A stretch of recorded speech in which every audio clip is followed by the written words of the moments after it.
waxaan qaadanaynaa maanta qaybtii labaad ee casharkii ku saabsanaa suuqa. Halkan waxaa ku qoran sentensi za sokoni. Sentensi jumladaha za sokoni ee aan adeegsano marka aan suuqa joogno. Nambarka koowaad, hii ni ya pesa ingapi. Hii kan ni ya pesa ingapi waa imisa lacag ah. Kan lacagtiisa waa imisa. Nambarka labaad, nionyeshe ile.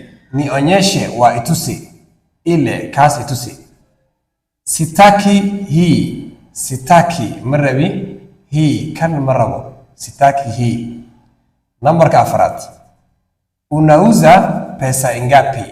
Unauza pesa ingapi. Imisa lacag ah ayaad iibinaysaa. Pesa ingapi waa meeqo lacag ah.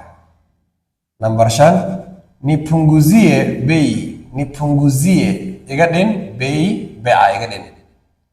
Nambarka 6, usinifukuze. Usinifukuze waa hay ceyrinin, hay burinin ayaa laga wadaa. Number 7, sina pesa nyingine. Sina ma haysto pesa nyingine, lacag kale. Pesa waa lacag. Nambarka 8, niko na 500. Niko na waxaan haystaa 500, 500. 500 waa 500. Ugu dambeyn, niweke kwa mfuko. Niweke yugurid kwa mfuko, ba yugurid.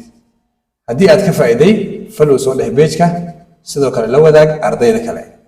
Haddii aad u baahan tahay in aad muddo kooban ku baratid luqadda Soomaaliga, waxaad ku soo biiri kartaa iskuulka Fahan Academy. Iskuulka waxa uu ku yaalaa magaalada Nairobi, gaar ahaan xaafadda Islii, wadada First Avenue. Wuxuuna u dhow yahay isbitaalka Maria Stopes. Wixii faahfaahin dheeri ah waxaad nagala soo xiriiri kartaan nambarka profile-ka saaran.